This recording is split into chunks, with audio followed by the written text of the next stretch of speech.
Hi, അപ്പോൾ ഇന്ന് ചായക്ക് കടി പത്തിരിയുണ്ട്. അപ്പോൾ പത്തിരിക്കുള്ള മാവൊക്കെ ഇതാ വാട്ടിയിട്ട് നല്ലൊന്നും ഇങ്ങനെ ചൂട് കൊടുക്കുക തന്നെ ഇങ്ങനെ കുത്തി കൊടുക്കുന്നുണ്ട്. അപ്പോൾ നമുക്ക് ചാമ്പി എടുക്കാൻ വേണ്ടിയിട്ട് എളുപ്പമാണ് ഈ കാര്യം. മറ്റേത് കുറേ ടൈം എടുക്കും ഇങ്ങനെ ചാമ്പി നല്ല സോഫ്റ്റായി കിട്ടാൻ വേണ്ടിയിട്ട്. അപ്പോൾ ചാമ്പലൊക്കെ കഴിഞ്ഞിപ്പം ഓരോ ഉരുളാക്കിയിട്ടുണ്ട്. ഇനിയിപ്പോൾ പ്രസ്സിൽ അമർത്തുക. അപ്പോൾ ഞാൻ പ്രസ് ഇതാ പുതിയത് വാങ്ങിയതാണ്. അപ്പോൾ പഴയത് കേടന്നപ്പോൾ അപ്പോൾ പുതിയത് വാങ്ങിയപ്പോൾ നല്ല വലിപ്പമുള്ള പ്രസ് തന്നെ വാങ്ങിക്കണേ.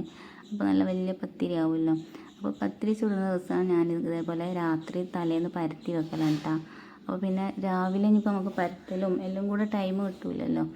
അപ്പോൾ രാത്രി തലേന്ന് ഞാൻ പരത്തി വെക്കും. പരത്തി വെച്ചിട്ട് ഫ്രിഡ്ജിലൊന്നും വെക്കില്ല, പുറത്ത് തന്നെ ഉണ്ടാവും വെക്കൽ.